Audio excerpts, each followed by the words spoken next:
2025 ಕೊನೆಯ ಚಂದ್ರಗ್ರಹಣಕ್ಕೆ count down ಶುರುವಾಗಿದೆ. ಇವತ್ತು ರಾತ್ರಿ 9:27ಕ್ಕೆ ಚಂದ್ರಗ್ರಹಣ ಹಿನ್ನೆಲೆಯಲ್ಲಿ ಹಲವು ದೇಗುಲಗಳು ಬಂದ್ ಆಗುತ್ತೆ. ಸೂತಕದ ಅವಧಿಯಲ್ಲಿ ದೇವಾಲಯಗಳು ಬಂದ್ ಆಗಿರಲಿದೆ. ಭಾರತದಲ್ಲೂ ಕೂಡ ರಕ್ತ ಚಂದ್ರಗ್ರಹಣ ಗೋಚರ ಆಗುತ್ತೆ. ಗ್ರಹಣ ಮುಕ್ತಾಯದ ನಂತರ ದೇಗುಲಗಳನ್ನು ಶುಚಿಗೊಳಿಸಿ ಪೂಜೆಯನ್ನ ನಡೆಸಲಾಗುತ್ತೆ. ಭಾರತದಲ್ಲೂ ಕೂಡ ರಕ್ತ ಚಂದ್ರಗ್ರಹಣ ಗೋಚರಿಸ್ತಾ ಇದೆ. ಈ ಹಿನ್ನೆಲೆಯಲ್ಲಿ ದೇಗುಲಗಳನ್ನ ಈ ಒಂದು ಗ್ರಹಣದ ಅವಧಿಯಲ್ಲಿ ಸಂಪೂರ್ಣವಾಗಿ ಗರ್ಭಗುಡಿಯನ್ನ ಮುಚ್ಚಲಾಗುತ್ತೆ.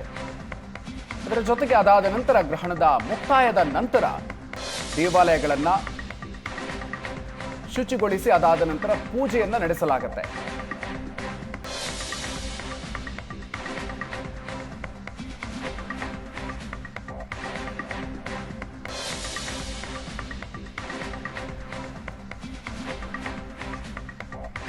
ಗ್ರಹಣದ ಹಿನ್ನೆಲೆಯಲ್ಲಿ ಈಗಾಗಲೇ ದೇಗುಲಗಳಿಗೆ ಭಕ್ತರು ತೆರಳಿಯಲ್ಲಿ ಪೂಜೆಯನ್ನು ನೆರವೇರಿಸ್ತಾ ಇದ್ದಾರೆ. ಜೊತೆಗೆ ಗ್ರಹಣದ ಸಂದರ್ಭದಲ್ಲಿ ದೇಗುಲಗಳು ಬಹುತೇಕ ಬಂದ್ ಆಗಿರುತ್ತೆ. ಎಲ್ಲ ದೇಗುಲಗಳನ್ನು ಕೂಡ ಗರ್ಭಗುಡಿಯನ್ನು ಬಂದ್ ಮಾಡಿ ಅದಾದ ನಂತರ ಗ್ರಹಣದ ನಂತರ ಗ್ರಹಣ ಮುಕ್ತಾಯದ ಆದ ನಂತರ ಅದನ್ನು ಶುಚಿಗೊಳಿಸಿ ಅದಾದ ನಂತರ ಪೂಜೆಯನ್ನು ನೆರವೇರಿಸಲಾಗುತ್ತೆ.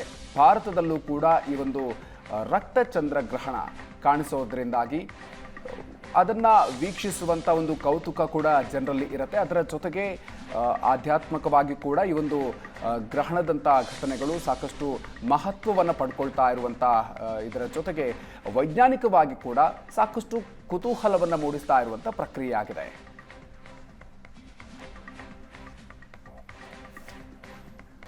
ಹೆಚ್ಚಿನ ಡೀಟೇಲ್ಸ್ ಕೊಡ್ತಾರೆ ನಮ್ಮ ಪ್ರತಿನಿಧಿ ವಿದ್ಯಾ ಕಾಡುಮಲ್ಲೇಶ್ವರ ದೇವಸ್ಥಾನದಿಂದ ಇದೀಗ ನಮ್ಮ ಜೊತೆಗೆ ನೇರ ಸಂಪರ್ಕದಲ್ಲಿದ್ದಾರೆ.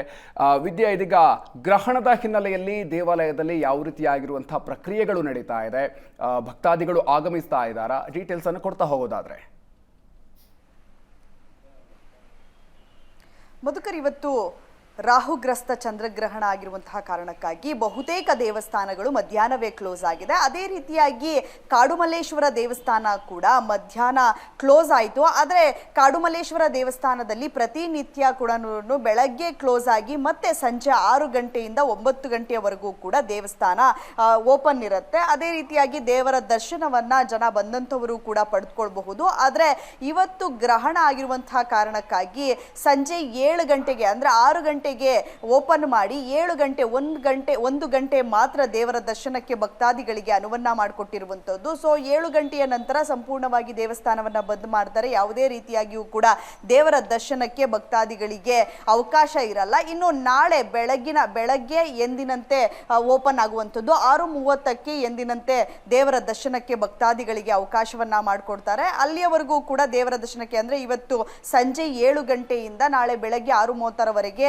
ಯಾವುದೇ ದರ್ಶನಕ್ಕೆ ಅವಕಾಶ ಇರಲ್ಲ. ಇನ್ನು ರಾತ್ರಿ 9:56ರಿಂದ 1 ಗಂಟೆ 7 ನಿಮಿಷದವರೆಗೂ ಕೂಡ ಗ್ರಹಣ ಇರುವಂತಹ ಕಾರಣಕ್ಕಾಗಿ ಸಾಕಷ್ಟು ಪೂಜೆಗಳನ್ನು ಮಾಡುವಂತಹ ಸಾಧ್ಯತೆಗಳು ಈ ದೇವಸ್ಥಾನದಲ್ಲಿ ಇರುವಂಥದ್ದು. ಸದ್ಯಕ್ಕೆ ದೇವಸ್ಥಾನ ಸಂಪೂರ್ಣವಾಗಿ ಕ್ಲೋಸ್ ಆಗಿರುವಂಥದ್ದು ನಿಮಗೆ ಕಾಣ್ತಾ ಇದೆ.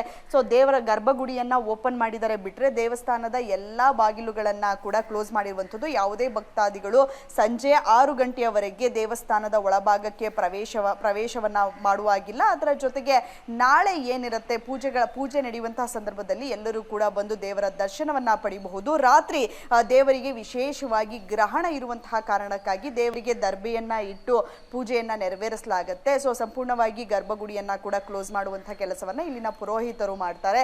ಸೊ ಅದೇ ರೀತಿಯಾಗಿ ನಾಳೆ ಬೆಳಗ್ಗೆ 6 ಗಂಟೆಯ ನಂತರ 6 ಗಂಟೆಗೂ ಮುಂಚಿತವಾಗಿ 4:30ರಿಂದಲೇ ದೇವಸ್ಥಾನದಲ್ಲಿ ಶುಚಿ ಕಾರ್ಯ ಆರಂಭವಾಗುತ್ತೆ. 4:30ರಿಂದ ಶುಚಿ ಕಾರ್ಯ ಮಾಡಿ 6 ಗಂಟೆಗೆ ಎಂದಿನಂತೆ ಪ್ರತಿನಿತ್ಯ ಯಾವ ರೀತಿಯಾಗಿ ಭಕ್ತಾದಿಗಳು ಬಂದು ದೇವರ ದರ್ಶನವನ್ನ ಪಡಿತಾ ಇದ್ರು ಅದೇ ರೀತಿಯಾಗಿ ನಾಳೆ ಬೆಳಗ್ಗೆ 6:30ರಿಂದಲೂ ಕೂಡ ದೇವರ ದರ್ಶನಕ್ಕೆ ಭಕ್ತರಿಗೆ ಅವಕಾಶವನ್ನ ಕಲ್ಪಿಸಲಾಗಿದೆ. ಮಧುಕರ್, ವಿದ್ಯಾ, ಅಂದ್ರೆ ಗ್ರಹಣದ ನಂತರ ಸಾಕಷ್ಟು ಸಂಖ್ಯೆಯಲ್ಲಿ ಭಕ್ತರು ದೇವಾಲಯಕ್ಕೆ ಆಗಮಿಸೋದ್ರಿಂದಾಗಿ ಅದಕ್ಕೆ ಸಂಬಂಧಪಟ್ಟಂತೆ ಯಾವ ರೀತಿಯಾಗಿ ಸಿದ್ಧತೆ ಮಾಡಿಕೊಂಡಿದ್ದಾರೆ? ನಾಳಿನ ಪೂಜಾ ಪ್ರಕ್ರಿಯೆಗಳಿಗೆ ಸಂಬಂಧಪಟ್ಟಂತೆ ಏನಾದರೂ ಮಾಹಿತಿಗಳನ್ನು ಕೊಟ್ಟಿದ್ದಾರಾ? ಖಂಡಿತವಾಗ್ಲೂ ಮಧುಕರ್, ಗ್ರಹಣ ಆದ ನಂತರ ಸಾಕಷ್ಟು ಜನ ದೇವರ ದರ್ಶನಕ್ಕಾಗಿ ಬರ್ತಾರೆ. ಸೊ ಹಾಗಾಗಿಯೇ ಬೆಳಗ್ಗೆ 4:30ರಿಂದಲೇ ಏನು ಕಾಡುಮಲ್ಲೇಶ್ವರ ದೇವಸ್ಥಾನ ಇದೆ, ಕಾಡುಮಲ್ಲೇಶ್ವರ ದೇವಸ್ಥಾನದಲ್ಲಿ ಶುಚಿ ಕಾರ್ಯ ಆರಂಭ ಮಾಡ್ತಾರೆ. ಶುಚಿ ಎಲ್ಲ ಆದ ನಂತರ ಬೆಳಗ್ಗೆ 6:30ರಿಂದಲೇ ವಿಶೇಷವಾಗಿ ದೇವರಿಗೆ ಅಭಿಷೇಕ, ಕ್ಷೀರಾಭಿಷೇಕ ಇರಬಹುದು, ಪಂಚಾಮೃತ ಅಭಿಷೇಕವನ್ನ ನೆರವೇರಿಸಲಾಗುತ್ತೆ. ವಿಶೇಷವಾಗಿ ಅಲಂಕಾರವನ್ನ ಕೂಡ ಮಾಡಲಾಗುತ್ತೆ. ಅದಾದ ನಂತರ ಎಂದಿನಂತೆ ಅಂದ್ರೆ ಬೇಗ ಏನು ದೇವರ ದರ್ಶನಕ್ಕೆ ಅನುವನ್ನ ಮಾಡಿಕೊಡಲ್ಲ, ಪ್ರತಿನಿತ್ಯ ಕಾಡುಮಲ್ಲೇಶ್ವರನ ದರ್ಶನವನ್ನ ಭಕ್ತಾದಿಗಳು ಪಡಿಬೇಕು ಅಂತ ಹೇಳಿದ್ರೆ ಅವರು ಬೆಳಗ್ಗೆ 6:30ಕ್ಕೆ ದೇವರ ಸನ್ನಿಧಿಗೆ ಬರಬೇಕಾಗಿತ್ತು. ಅದೇ ರೀತಿಯಾಗಿ ನಾಳೆ ಬೆಳಗ್ಗೆ 6:30ರಿಂದಲೂ ಕೂಡ ದೇವರ ದರ್ಶನಕ್ಕೆ ಅನುವನ್ನ ಮಾಡಿಕೊಟ್ಟಿರುವಂಥದ್ದು. ಆದರೆ ಈ ಗ್ರಹಣದ ಟೈಮಲ್ಲಿ ಏನಿದೆ, ಸೊ ಗ್ರಹಣದ ಟೈಮಲ್ಲಿ ನಗರದ ಬೇರೆ ಬೇರೆ ದೇವಸ್ಥಾನಗಳಲ್ಲಿ ವಿಶೇಷವಾದಂತಹ ಪೂಜೆಗಳನ್ನು ನೆರವೇರಿಸ್ತಾ ಇದ್ದಾರೆ. ಕೆಲವೊಂದು ಕಡೆಗಳಲ್ಲಿ ಹೋಮಗಳನ್ನು ನೆರವೇರಿಸ್ತಾ ಇರುವಂಥದ್ದು. ಆದರೆ ಆ ರೀತಿಯಾಗಿ ಯಾವುದೇ ಹೋಮ ಇರಬಹುದು, ಪೂಜೆ ಕಾಡುಮಲ್ಲೇಶ್ವರ ದೇವಸ್ಥಾನದಲ್ಲಿ ಇರಲ್ಲ. ಆದರೆ ನಾಳೆ ಬೆಳಗ್ಗೆ 6:30ರ ನಂತರ ವಿಶೇಷವಾದ ಪೂಜೆಯನ್ನ ನೆರವೇರಿಸಿದ ಬಳಿಕ ದೇವರ ದರ್ಶನವನ್ನ ಸಾರ್ವಜನಿಕರು ಪಡಿಬಹುದು. ಮಧುಕರ್, ಓಕೆ. ಇದರ ಜೊತೆಗೆ ಈಗಾಗಲೇ ಅಂದರೆ ಇವತ್ತು ಮಧ್ಯಾಹ್ನದವರೆಗೂ ಕೂಡ ದೇವಾಲಯಕ್ಕೆ ಭಕ್ತರಿಗೆ ಅವಕಾಶಗಳನ್ನು ನೀಡಲಾಗಿತ್ತು. ಸೊ ಅದಾದ ನಂತರ ಸಂಪೂರ್ಣವಾಗಿ ದೇವಾಲಯವನ್ನು ಮುಚ್ಚುವಂಥ ಸಂದರ್ಭದಲ್ಲಿ ಯಾವ ರೀತಿಯಾಗಿರುವಂಥ ಪ್ರಕ್ರಿಯೆಗಳನ್ನು ನಡೆಸಲಾಗಿತ್ತು ಗ್ರಹಣದ ಸಂದರ್ಭದಲ್ಲಿ, ಗರ್ಭಗುಡಿಯನ್ನು ಮುಚ್ಚುವಂಥ ಸಂದರ್ಭದಲ್ಲಿ? ಸೊ ಅದಕ್ಕೆ ಸಂಬಂಧಪಟ್ಟಂತೆ ಏನೆಲ್ಲ ಪ್ರಕ್ರಿಯೆಗಳಾಗಿರುತ್ತೆ ಅಂತ ವಿದ್ಯಾ? ಮಧುಕರ್, ಬೆಂಗಳೂರಿನ ಬಹುತೇಕ ದೇವಸ್ಥಾನಗಳು ಅಂದರೆ ಗವಿಗಂಗಾಧರೇಶ್ವರ ದೇವಸ್ಥಾನ ಇರಬಹುದು, RR ನಗರದ ನಿಮಿಷಾಂಬ ದೇವಸ್ಥಾನ, ಈ ರೀತಿಯಾಗಿ ಬಹುತೇಕ ದೇವಸ್ಥಾನಗಳು ಮಧ್ಯಾಹ್ನವೇ ಕ್ಲೋಸ್ ಮಾಡುವಂತಹ ಕೆಲಸವನ್ನ ಮಾಡಿದ್ರು. ಅವ್ಯಾವೂ ಕೂಡ ಅಂದರೆ ನಾರ್ಮಲ್ ಆಗಿ ದೇವಸ್ಥಾನಗಳ ಟೈಮಿಂಗ್ಸ್ ಅನ್ನ ನೋಡೋದಾದ್ರೆ ಬೆಳಗ್ಗಿನ ಜಾವ ಅವರು ದೇವಸ್ಥಾನವನ್ನ ಓಪನ್ ಮಾಡ್ತಾರೆ. ಅದಾದ ನಂತರ 12 ಗಂಟೆ 1 ಗಂಟೆಯ ಸುಮಾರಿಗೆ ದೇವಸ್ಥಾನವನ್ನ ಕ್ಲೋಸ್ ಮಾಡಿ ಮತ್ತೆ ಸಂಜೆ 5 ಗಂಟೆ 6 ಗಂಟೆ ಸುಮಾರಿಗೆ ಕೆಲವೊಂದು ದೇವಸ್ಥಾನಗಳು ಓಪನ್ ಆಗುತ್ತೆ. ಆದರೆ ಇವತ್ತು ಗ್ರಹಣ ಇರುವಂತಹ ಕಾರಣಕ್ಕಾಗಿ ಸಾಕಷ್ಟು ದೇವಸ್ಥಾನಗಳು ಓಪನ್ ಆಗಲ್ಲ ಸಂಜೆ. ಆದರೆ ಗವಿಗಂಗಾಧರೇಶ್ವರ ದೇವಸ್ಥಾನ ಏನಿದೆ ಆ ದೇವಸ್ಥಾನವನ್ನ ಕೂಡ ಓಪನ್ ಮಾಡಲ್ಲ ಸಂಜೆ. ಆದರೆ ಮುಖ್ಯವಾಗಿ ಮಲ್ಲೇಶ್ವರಂನಲ್ಲಿರುವಂತಹ ಕಾಡು ಮಲ್ಲೇಶ್ವರ ದೇವಸ್ಥಾನ ಏನಿದೆ ಈ ದೇವಸ್ಥಾನದಲ್ಲಿ ಸಂಜೆ 7 ಗಂಟೆಯವರೆಗೂ ಕೂಡ, ಅಂದ್ರೆ ಈಗ ಏನು ಸಂಜೆ 6 ಗಂಟೆಗೆ ದೇವಸ್ಥಾನ ಓಪನ್ ಆಗುತ್ತೆ, 6 ಗಂಟೆಯಿಂದ ಸಂಜೆ 7 ಗಂಟೆಯವರೆಗೂ ಕೂಡ ದೇವರ ದರ್ಶನಕ್ಕೆ ಅನುವನ್ನ ಮಾಡಿಕೊಟ್ಟಿರುವಂತಹದ್ದು. ಅದಾದ ಬಳಿಕ ಸಂಜೆ 7 ಗಂಟೆಗೆ ದೇವಸ್ಥಾನವನ್ನ ಕ್ಲೋಸ್ ಮಾಡ್ತಾರೆ. 1 ಗಂಟೆ ಅಂದ್ರೆ 6 ಗಂಟೆಯಿಂದ ಪ್ರತಿನಿತ್ಯ ರಾತ್ರಿ 9 ಗಂಟೆಯವರೆಗೂ ಏನು ದೇವರ ದರ್ಶನಕ್ಕೆ ಅನುವನ್ನ ಮಾಡ್ಕೊಡ್ತಾ ಇದ್ರು. ಇವತ್ತು ಗ್ರಹಣ ಇರುವಂತಹ ಕಾರಣಕ್ಕಾಗಿ 9 ಗಂಟೆವರೆಗೆ ದೇವರ ದರ್ಶನ ಇರಲ್ಲ. 7 ಗಂಟೆಗೆ ಅಂದ್ರೆ 1 ಗಂಟೆ ಮಾತ್ರ ದೇವರ ದರ್ಶನವನ್ನ ಭಕ್ತಾದಿಗಳು ಪಡಿಬಹುದು. ಅದಾದ ಬಳಿಕ ಅಂದ್ರೆ 7 ಗಂಟೆಗೆ ಏನು ದೇವಸ್ಥಾನವನ್ನ ಕ್ಲೋಸ್ ಮಾಡ್ತಾರೆ ಆ ಸಂದರ್ಭದಲ್ಲಿ ದೇವರಿಗೆ ದರ್ಭಾಬಂಧನವನ್ನ ಮಾಡಿ ಕ್ಲೋಸ್ ಮಾಡುವಂತಹ ಕೆಲಸವನ್ನ ಪುರೋಹಿತರು ಮಾಡ್ತಾರೆ. Madhukar, okay, thank you Vidya ಡೀಟೇಲ್ಸ್ಗೆ.